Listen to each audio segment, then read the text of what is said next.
tonight what we're going to be doing is talking about Eventide. For those of you who maybe haven't heard me talk about this in the past, Eventide is a setting built specifically to take advantage of the new rules and the new concepts in Pathfinder Second Edition. This is a setting that I've been tinkering around with and playing with for a number of years now, but it didn't really start gelling until I had all of the rules of Second Edition in front of me. So what I'd like to do tonight, last week I kind of gave an overview stream, and you can catch that on the YouTube channel. I cut everything out except for the bit talking about Eventide, so you can find that on my YouTube channel. But this week what I'm going to do is I'm going to talk a little bit about the ancestries of the world. What I want to do is kind of give all of you a sense of what ancestries there are in the setting, what their assumptions are, and kind of give you a sense of some of the flavor behind them.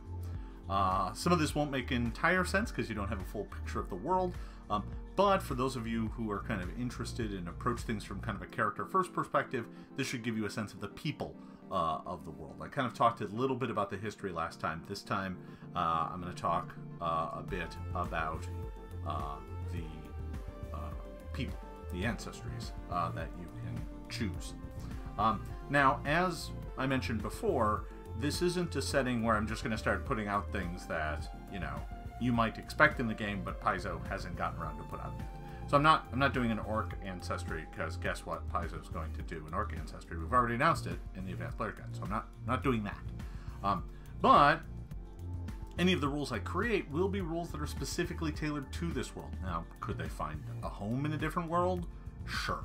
But I'm really building them to take advantage of the setting and the lore of this world. Everything else can just kind of fit in, right? I'm a big fan of kind of the campaign setting that allows for the kind of the kitchen sink of like, oh, you want to play this? Cool, there's room for that. You want to play this? Cool, there's room for that. But, of course, there has to be some places where things are different. Otherwise, it's just like every other kitchen sink campaign out there. So, more on that a little later. So first, I might as well start with the big, huge, obvious one. When we're talking about ancestries, let's start by talking about humans, right? I mean, humans are by far an incredibly common ancestry in the world of Eventide, but it wasn't always this way. Humans are a relative newcomer to this part of the world. Back before the events of Eventide, humans migrated to this part of the world, coming from the frigid north. Their legends and stories from that era are very scattered and not well documented, but the legend holds that they were leaving some sort of calamity that had occurred in their homeland, and these desperate survivors came to the other side of the world to live and be with the other people, escaping whatever horrible thing had happened. Now, when they got there, they found that the world was already settled. They wandered right in the middle of a continent that had already been kind of conquered. Just making sure this is not quite working the way I wanted to. I'm going to bring this over. Way too big. There we are. Okay, there we are. Okay, so they arrived in a world that they already found had been kind of conquered. The continent had already been kind of divided up, mostly between the Elves and the Dwarves. There were other ancestries and other folk living here as well. Of note, Goblins were already here. Orcs were already here. Ogres were already here and in large numbers. But when the humans arrived, they found a continent where there wasn't a place for them to easily call home. They kind of lived in the margins for a while. I would say that humans are the one thing in the world that are going to play kind of the most like what you would expect. Back in the early days, they were relatively uncommon, but today they're very common and they're everywhere. And most of that has to do with the dwarves and the elves vacating their ancestral homes almost entirely. So humans are kind of the baseline. They're a lot of what you expect. There are some new options in there, especially if you decide that you're from the Zenkar Imperium or you're not from the Zenkar Imperium. There is, in the modern day, there is one nation that is absolutely huge, and it is ruled mostly by humans, ogres, by goblins, and it is called the Zenkar Imperium, and it is gigantic. In the more modern era, you can decide whether or not you are a part of that or not. That's for us to discover a little later, though, because I don't want to go too deep into what Zenkar is about. We'll save that for a different stream. So let's talk about the other ancestries, and let's start with the two big ones. Let's start with the Elves. So the Elves are quite possibly one of the oldest ancestries in the world of Eventide. But their history is a little fragmented because they kept it in the oral tradition. They didn't write all their history down in books. They passed it from elder to child through story and tale, and that works out great as long as there's still a lot of you to pass the story to. And today there isn't. So the Elves, their legend is that the world grew from a single seed, and as that seed sprouted, the mountains, the sky, the rivers, the oceans, all sprouted from that single seed. And the elven people were the fruit. And from them they were born as the caretakers and of this vast garden that was growing from the single seed. And they were to ensure that it grows and flourishes. However, beyond that, much of their early history is gone. That they don't have it anymore, and there are so few elves now. It's not to say elves are rare. I'll get to that in just a second. But they are far less common than they used to be. Now, let's talk a little bit about elves and their physiology. When you're building an elf in Eventide, you do have your choice of all the heritages that exist in the core game. But in addition to that, you can decide to play a Seneschar elf. A Seneschar elf is an elf whose physiology changes with the season. That is a heritage in the game, and you get bonuses that rotate as the year goes by, depending on what season it is. And their hair, their physical features, very oftentimes their clothing will change to match whatever the season is. So they were among the most common of the elves, but the other types do exist. The other heritages do exist. But all of them are now relatively rare, and that's because the elves have started vanishing from the world. This actually happened several hundred years ago. Eventide was an event that changed the world in a lot of ways, and the effects on the elven people weren't really realized for almost centuries later. Eventide was an event where there was a great shadowy darkness that spread over the entire world, just appeared, and the sun did not rise for almost 3 weeks. This storm caused everyone to live in darkness for a period of time, and it didn't come with any rain, it didn't come with any wind, it didn't come with any lightning, it just blotted out the sun. And in the aftermath of it, everyone thought this was the end of times. There were calamities, there were people who probably took their own lives in viewing that the end times had come. But then it just ended. The sun came back. Life returned to normal. Except it didn't. Something had changed. And it took centuries for people to figure this out. Now, last time I talked a bit about this scholar who spent his life's work digging into what had happened, and he wrote a giant tome called The Seven Truths.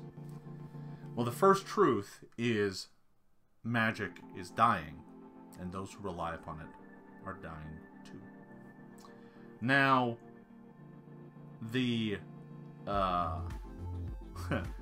Ninja Stalker, great. Now I'm gonna have to buy 4 identical minis to paint my elf to cover all the seasonal changes. I'm not saying I get a kickback from minis companies, but I probably should. So, after Eventide, elven birth rates went down, and they've been going down ever since. And as a result, there have just been fewer and fewer elves. Whenever one is lost to violence or age, there aren't any to replace them. That doesn't mean that there are no elven births anymore. There are, but they are growing more and more uncommon. To top it off, many elves have taken human partners or human mates to have children, and that seems to work to some extent. They have a much higher chance of producing offspring, but that means less elves. So the Elven Empire, Empire's the wrong word. They were more like a collective of elven city-states and enclaves. They actually referred to themselves as the collective. In the span of just a few hundred years, that entire system collapsed. The elves just started vanishing from the world, leaving behind empty towns and villages where there weren't any elves anymore. Those that remained moved to live with other communities, just to be around other people, to be in the middle of other businesses and goods and trade. So that's elves, and you can choose to be a Centaur elf. There are some other changes to elf. One elven feat that I've written is called Human Relative. Although you're not a half elf, you do have a human relative close by in the family tree, and during character creation you can trade in one of your boosts from Dex or Intelligence for another free boost. You get a little bit more hit points, and at some point in time in the future you can take one human feat. But that's it. You're not a full half elf. You have a human relative. So that's kind of elves. There's some other cool feats too. One of which allows them to shift their skin tone and their kind of coloration and affectation, giving them the ability to hide a bit better, things like that. So that's elves. Let's talk about dwarves, the other big ancestry from prehistory. Yeah, it is kind of like being quarter elf. That's true. Yeah. So yeah, that's what it does. Just to be clear on the elf thing, you can trade in your Dex bonus, your Dex boost, or your Int boost for a second free boost. So in other words, it just allows you to customize a bit more. Anyway, dwarves. Let's get to dwarves. So dwarves, although not perhaps as old as elves, are still one of the ancient ancestries in this world, and they claim that their creator, a deity called Erd,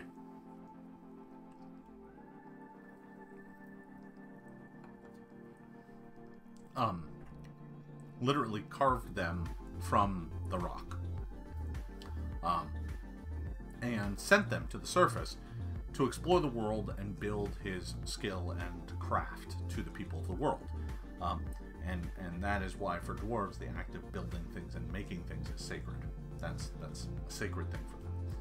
And so as a result, dwarves were one of the first peoples to create kingdoms, and they were the first peoples to record their history, their deeds, their events, their monuments with writing and with numbers. And it is, in fact, the Dwarven alphabet and the Dwarven number set that is the alphabet and number set for common in this world. Everyone uses that alphabet and that number set, even though the languages are different. So, dwarves record their history in terms of years of the current dynasty. So, whenever they start a new dynasty, that starts a new roll of years. And as a result, The current calendar is entirely based off their dynasty system. It's just what everyone uses. And after the events of Eventide and what happened to the Dwarven people, that dynasty calendar has never really reset. So the current date is, I want to say it's 1120 TD, Tamrock Dynasty.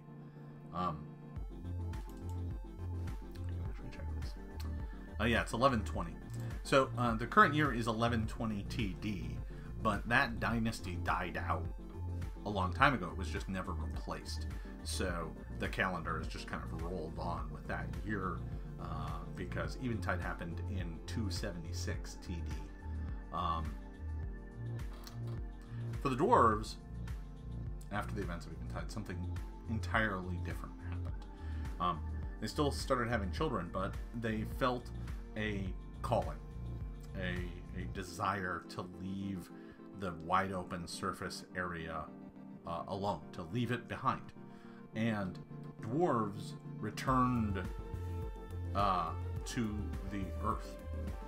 They went back into the ground, returning to their homes before their homes. So they've retreated from the surface, leaving behind many of their cities, many of their fortresses, and just kind of leaving them empty.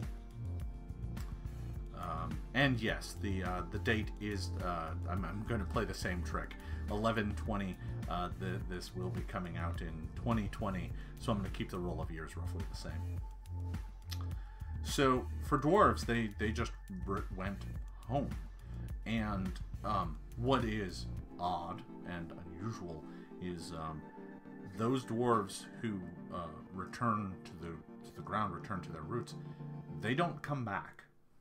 No one's ever seen one once they return home.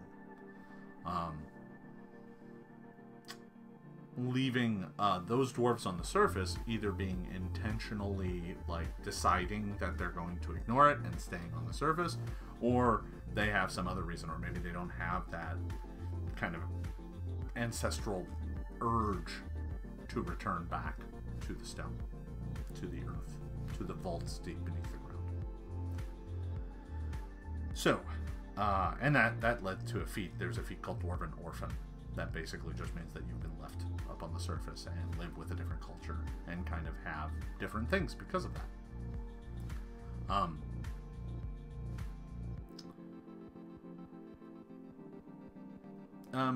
So the dwarves had, back in the olden days, the dwarves, people were wondering kind of how the calendar actually changed because they live really long. Well, the Dwarven Dynasty is only, according to Dwarven law, you're only allowed to have 3 generations in a dynasty before the entire control of the Dwarven nation swaps to the next noble family. And there is a series of Dwarven families who all get a turn. And so you're allowed, the patron, they're whoever that is, and they were not, they didn't care if it was a man or a woman or whatever. So you would allow them, their child, and their child's child, and that was it. After that, you had to give up control to the next group, or the next family. So,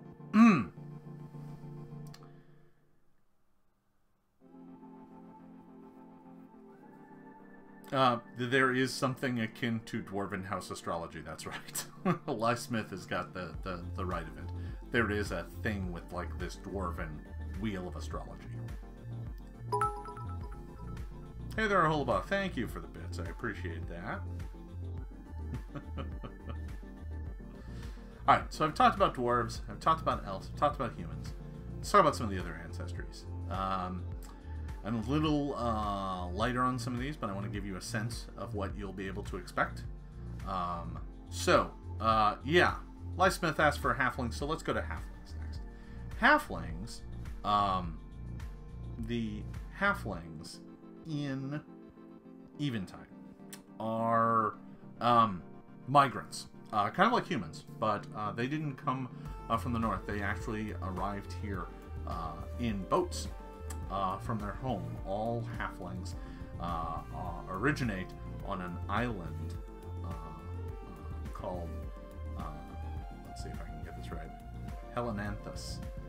Helen Anthis is a large island out in the Urdi Ocean, kind of to the west of the continent where all of this happens. And they arrived before the events of Eventide, and once they kind of showed up and found the continent, they started showing up in mass because, as they explained it, the island of Helen Anthis is incredibly overcrowded. There are too many halflings on the island, and they're looking for new homes. Azargat, thank you for the follow. So they arrived in large boats packed full of halfling families, and worked with the elves and dwarves and goblins and gnomes of the continent to find homes, mostly throughout the eastern reach, or sorry, the western reach. And that trend has continued to this day, although it's slowed down quite a bit as they found other homes and other places to go. For most halflings, it is a point of pride to have been born on Helen Anthis or to have visited Helen Anthis. It is, for halflings, it is their homeland, and those who live elsewhere are happy to make a go of it there. They're a perfectly hardworking, affable folk, but they always have a longing for home, but it's a home that just has way too many halflings. Halflings, unlike elves and some of the other races, have no problems having a lot of children. So halflings in the world have very large families with lots of children, and as a result, their island, which is a small, it's a big enough island, but it's not big enough to contain all the halflings on it. And it's true, there are some halflings who decide to return home to visit, especially if they were born elsewhere. Visiting Helen Anthis is a big thing for them. Darmoon 314, thank you for the sub. I greatly appreciate that. I really do.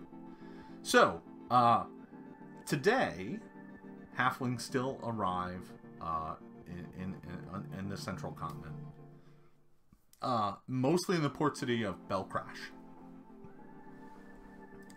Lysmith, thank you for the follow.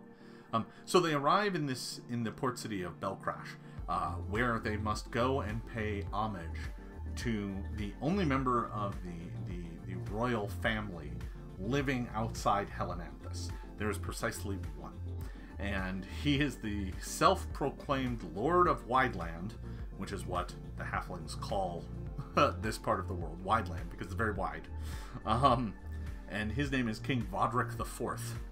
And you know he is the king because he wears these giant boots that are filled with sand and rock and earth from Helen Anthis.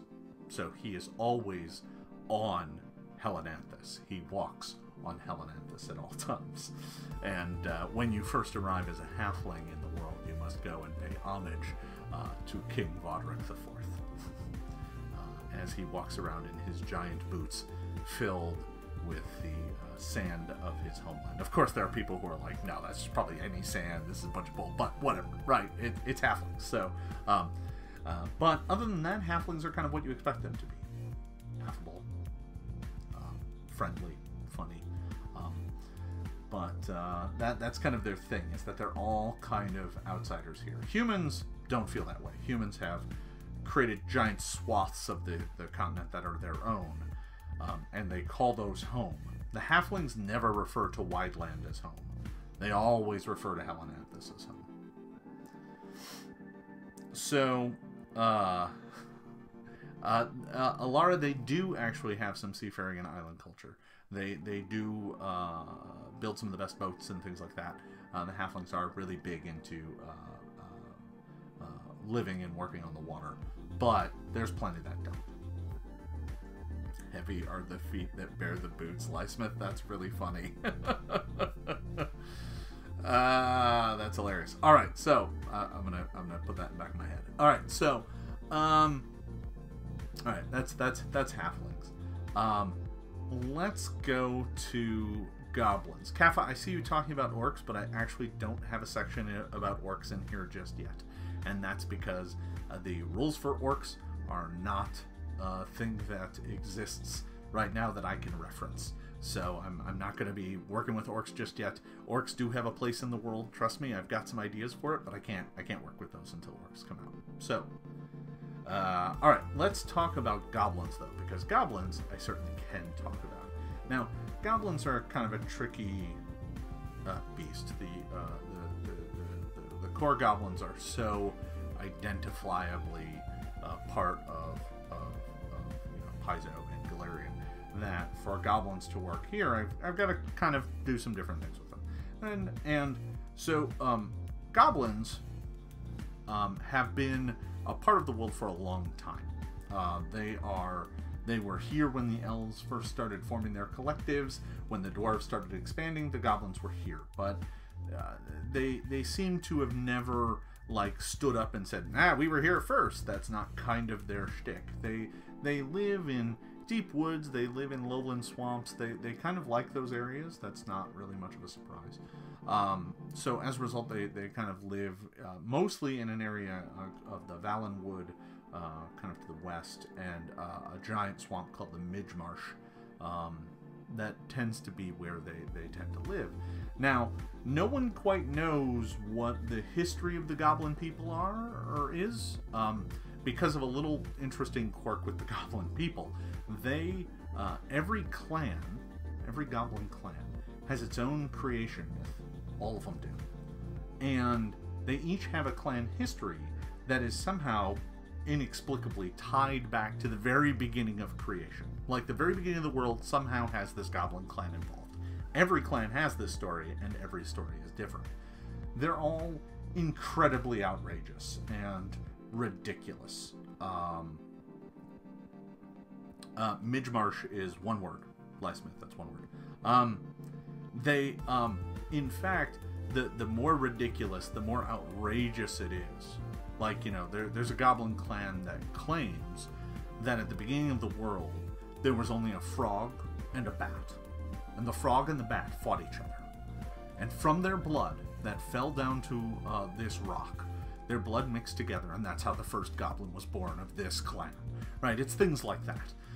That is some outrageous origin story that involves that clan and the beginnings of the world.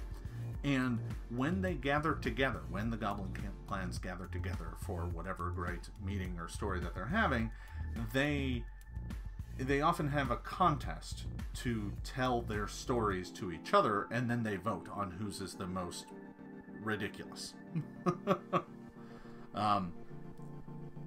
So that makes it incredibly hard for scholars and lore keepers to understand what the history of goblins are at all. Most goblins prefer to live in clans or small tribes of their kin. With some exceptions, they do have some cities. They do have one incredibly large city called Crownbog, which is in the middle of the Midgemarsh. And it's so named because it rises up out of the swamp. Even though it's only on a small hill, the town itself is mostly vertical because the hill is not very big, so they built kind of up instead of out. And but it's a giant mishmash of wood and stone and glass and mud and rock, and yeah, it's a giant mess of a town that everyone constantly kind of assumes is going to collapse or start on fire or just fall over at any given point in time. But over the years, it's somehow managed to stay standing. So the goblins are in this world are known for kind of their pranks, their kind of joking attitude, but they're not malicious about it. They honestly think it's funny, and they want to share that fun with you. Only if you really anger them or make them upset will those pranks turn vicious and their jokes turn cruel. Normally, if they're making funny jokes and funny pranks at you, that means they like you. So, and they're obviously prone to exaggerated stories and outrageous tall tales about their own history. That bit about their clan history and the world history extends to kind of everything. Whenever you're talking to a goblin, you never quite know what, if they're telling you a tale about their past, you never quite know what's real. They are constantly talking about the gigantic, crazy things that they've done in the past, and you might learn later that some of those are true, but you'll never know for sure if they all are. So, Lysmiths, you asked if they have a connection to the Fae. They do not. Alara, yeah, no, they're a bunch of tricksters. Yeah. They're not. They do live in those environments, but they are definitely creatures kind of this world. So that's goblins. So we've talked about humans, we've talked about dwarves, we've talked about elves, we've talked about goblins, we've talked about halflings. What do we have left? We have 2 things left that we'll talk about here tonight. So the first thing I want to talk about is gnomes. So remember, I mentioned that elves and dwarves have become far less common. In fact, they are considered uncommon in the world. However, they are common for adventurers. And the reason that is that oftentimes adventurers, I mean, they're an uncommon lot in and of themselves. And many dwarves and elves that remain find themselves taking up the life of an adventurer because they have nothing else. So, when it comes to creating a character in the world, elves and dwarves are common character creation choices. You can obviously decide to play one, but they're uncommon as far as the world is concerned. They have become so less prevalent that it's becoming rare to find them everywhere.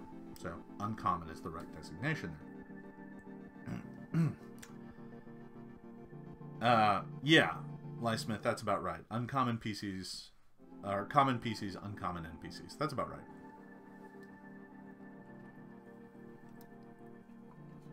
Now,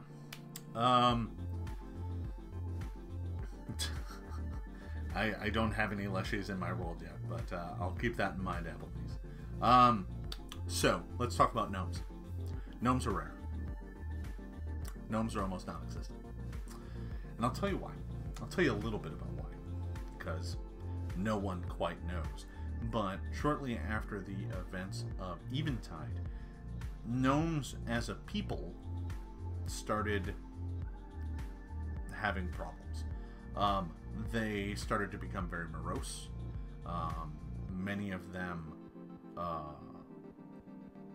had inexplicable bouts of anger and became very irritable with their neighbors and their friends. And all of this happened within like 10 years. And soon after, they would become very antisocial. They would stop hanging out with people, they would refuse company, and they would kind of start ignoring their obligations. And then they'd just leave. They'd just, one day, open up their door, leave the community, head out into the wilderness, and no one ever saw them again. No one quite knows what happened to the gnomes. Most assumed after a period of time that they just weren't coming back. They held funerals, they disposed of possessions, and the gnomes were just gone.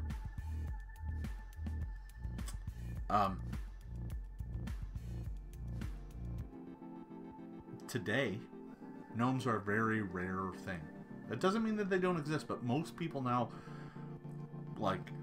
group them together with things like gremlins and fairies and mythical creatures that common folk don't see on a regular basis. That doesn't mean that they never see them, but when they do see them, they treat them as an unusual thing. It's not like when a goblin comes to town and they're like, oh, it's a goblin, right? If it's a gnome, it's kind of a thing. It's a big thing.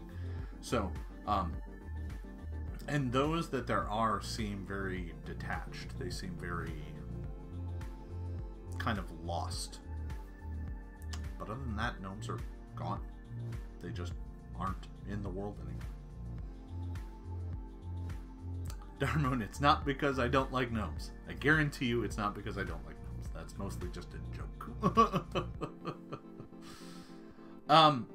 So, that's gnomes. I really don't have any more to say about it. As a matter of fact, I've almost just read you the entire gnome entry that is written for the product right now.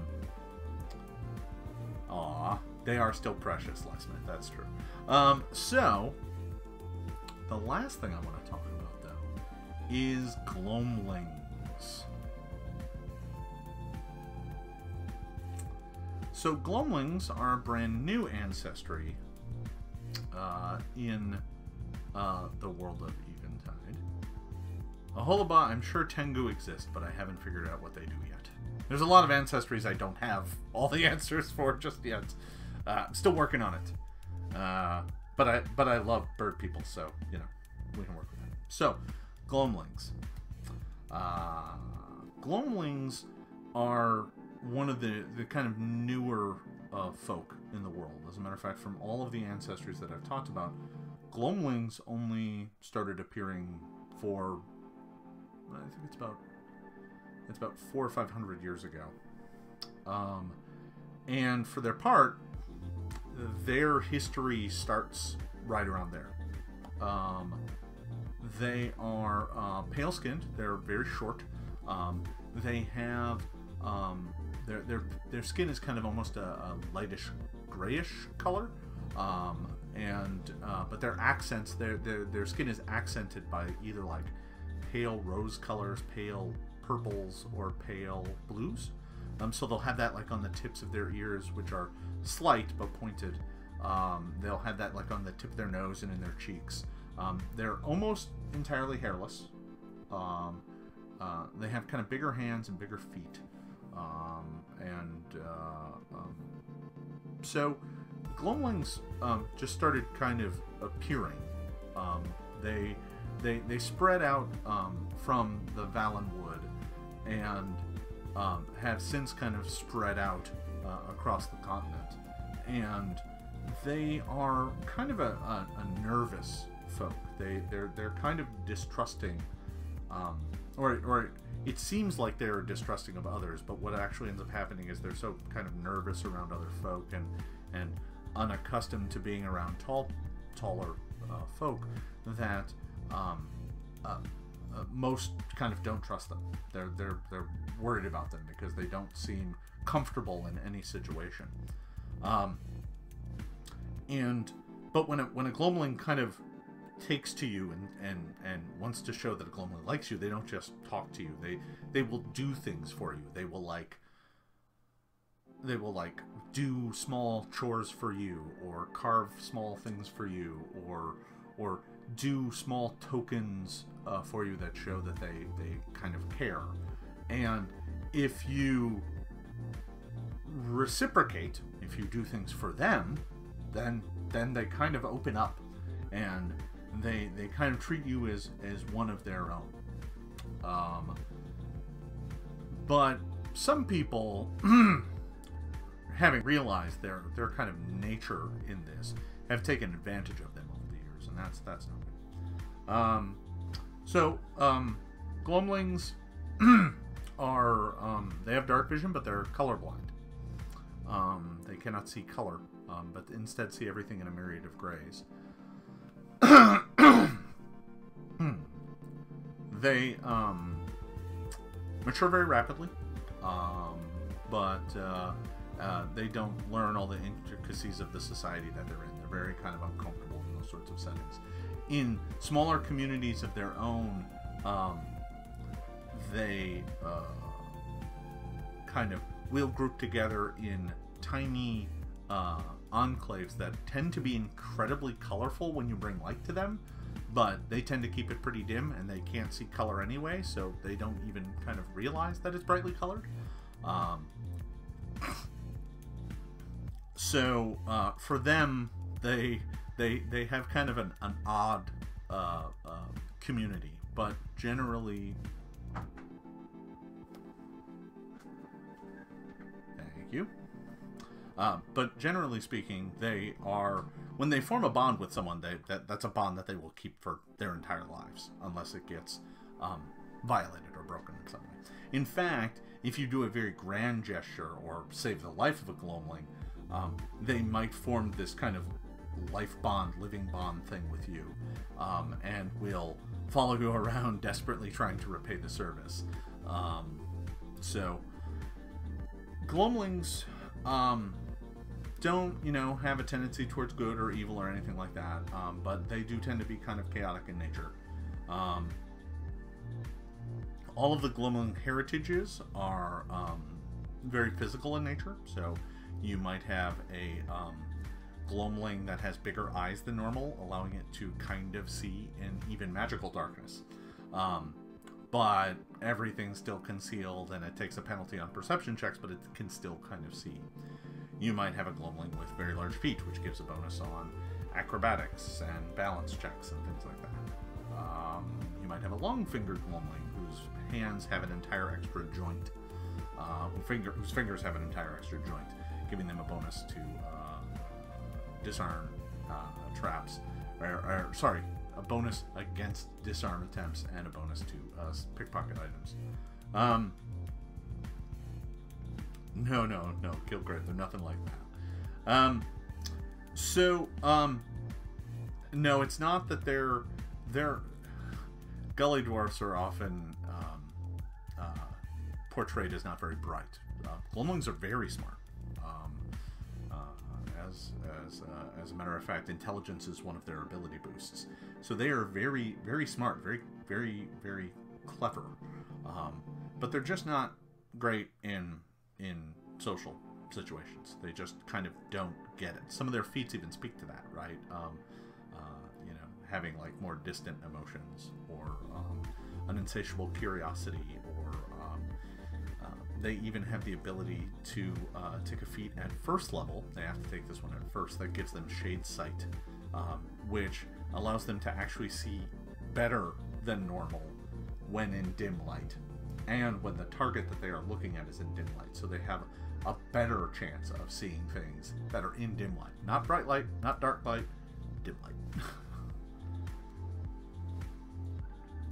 So Coriolis Storm, asking about the deities is an interesting question. The deities of this world are kind of a little different, in that there is a very small pantheon, and all of the ancestries venerate it differently. They have different names for each one of the deities, so they don't have their own dedicated deity list. According to many of the old histories and myth, there used to be a lot of deities, but now there are very few, and most folk just assume that those old religions died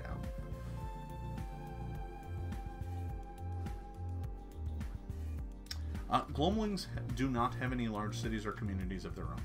They exist entirely within mostly human and halfling settlements. But they do have things like one of the cool abilities. At 9th level, you can take a feat called Restored in Shadow. You're restored by spending time in calm, dim light. By spending at least 10 minutes uninterrupted, or 10 uninterrupted minutes in dim light, you may make a Fortitude saving throw and regain hit points as if you had attempted to treat wounds using the medicine skill. Your proficiency in Fortitude saving throws allows you to attempt more difficult checks. So basically it allows you to use your fort save in place of a medicine check. You can only do this once per day. However, you can also do it when you're unconscious. So Gloamlings in dim light get better.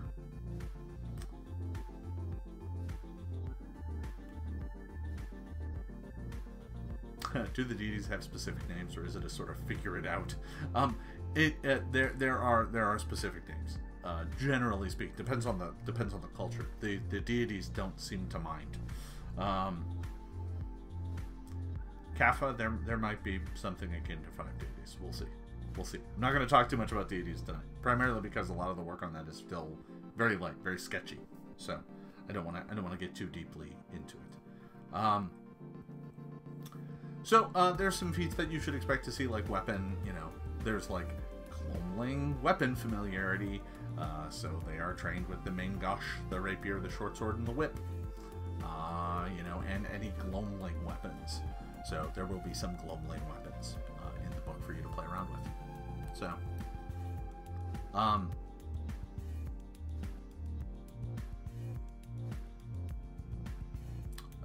Ninja Stalker, yes you do.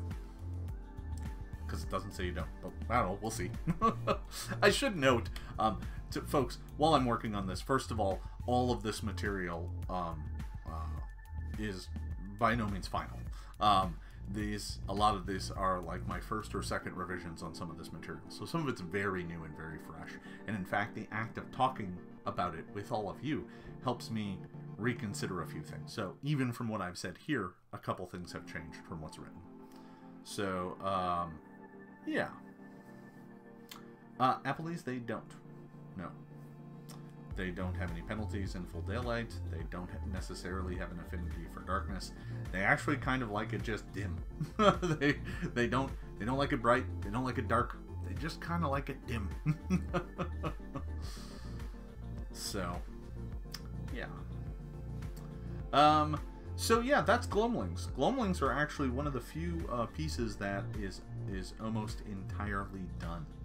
I have been working on this as part of NaNoWriMo, which started on Friday, and as I've been building this out, I've just been building out whatever piece fits my fancy that day. So in this case, it was a lot of Ancestry stuff, so I've built out a lot of the Ancestry stuff. I've built out some background stuff too, but I'm going to be moving on to classes relatively soon. So there's a lot of material here still to build out. That isn't the end-all, be-all word on Ancestries, but you know, while I've got a few minutes left here, if folks have any further questions about Ancestries, now's your time. I'll take those. And there's going to be some things I can answer, some things I can't, either because it's not written yet, or I don't want to spoil it just yet. So, yeah, each ancestry in the book, each ancestry is going to have an entry that talks about its place and role in the world, and each of those entries is going to have a little bit of rules content to work with. So far, with the exception of gnomes being rare, elves and dwarves being uncommon in the world but common as PC options, all the others are common. Bleaching is not something that the question is about gnomes and bleaching. Bleaching is not something that gnomes suffer in this world. That's not a thing in this world.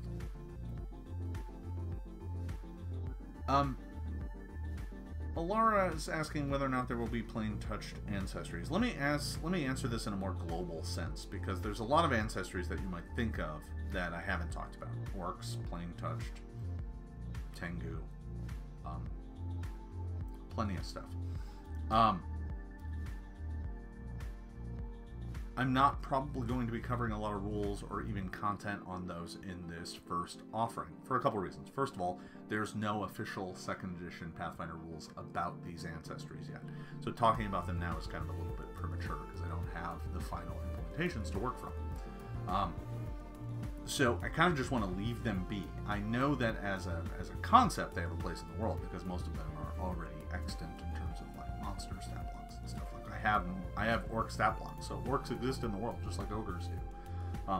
But until I have more rules and more information about them as a playable ancestry, I'm not going to touch them. So, Kappa, no, gnomes stay rare. It is not downgraded to uncommon for PCs. Gnomes are rare. I don't expect there will be gnome PCs in the game. For some people, that's not going to be what they want. That doesn't mean that you can't, of course, play a rare gnome character. You could. In fact, you know, the way the rules are written specifically say that, yeah, you know what? Your GM might say, I want someone to play a gnome. That's okay. They're not entirely gone from the setting. This is in the same way that druids are rare. They're just not something you can just pick, or even really kind of chat about picking. They're as common as they are anywhere else. Asking about half-orcs, whether or not they're common. They're plenty common within the Zenkar Imperium, that's for sure.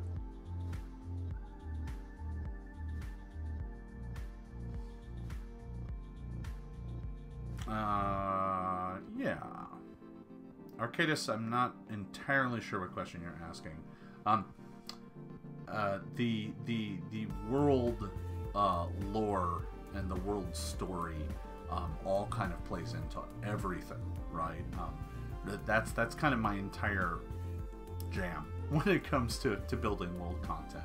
Is I want it all to be telling, the story of this world, and that's not one story. It's actually a large, complicated matrix of stories, but it all plays together. So, can you change things? Sure, you can. You might have some unintended consequences down the road when other things become realized. Yeah. So, I mean, could there be a gnome? There could. Could there be a whole party of gnomes? There could, but it'd be really weird. like, if you said that, guns in your world were incredibly, incredibly uncommon, and almost nobody had them, and they were only in one spot, and your party was like, we all want guns. You could make that happen, but it would be an incredible exception.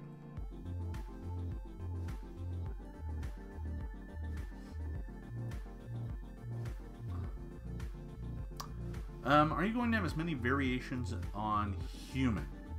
Do you mean ethnicities? If you mean ethnicities, then yes. I'm not sure I will go out of my way to define them super heavily at first. I should also note, right, this initial offering, like, I have an outline that is, for the rules document and for the world document that is already overpacked. I can't even fit everything in it right now that I want to get in it. So there are some things that may have to wait for later implementation.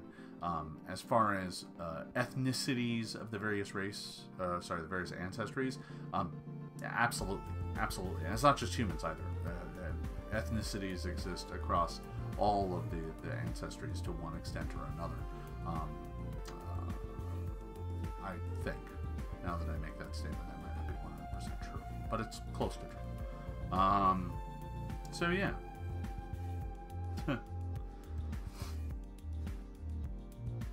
So yeah, that's kind of what's going on with the Ancestries in Eventide, at least up to this point. Like I said, the Ancestries are far from final, but I do have a lot of material on them now, which is good because it allows me to build the world around them and build the world with them in mind. I kind of built the story of the Ancestries and the story of the world at the same time, talking about where they came from, what they're doing. It seemed like a nice organic way to kind of build out some of that backstory and figure out how the Ancestries worked in it. So I hope that sounds like a lot of fun to all of you. I am certainly having a blast putting it all together. I can't wait to run, my first encounter where the players get to finally meet King Vodric IV and kiss his boot filled with sand. I'm kind of looking forward to it. Alara, that is a very interesting question about whether or not there may or may not be half-dwarves. We'll find out. Alright, folks. I think we are going to call that good for the day. And I want to thank you all for enjoying that. Hope you continue to check out Eventide. If you want to learn more about it, you can always join the Patreon. If you join the Patreon at the $10 level or higher, you will get access to the special Discord channel. As things ramp up, I'm going to be using that to showcase some rules content and some parts of the world that I'm not just going to talk about here. Right now, I'm just trying to get some information out there. So, that's what we've got there. You should follow me on Patreon if you want to know more. So, thanks a lot, everybody.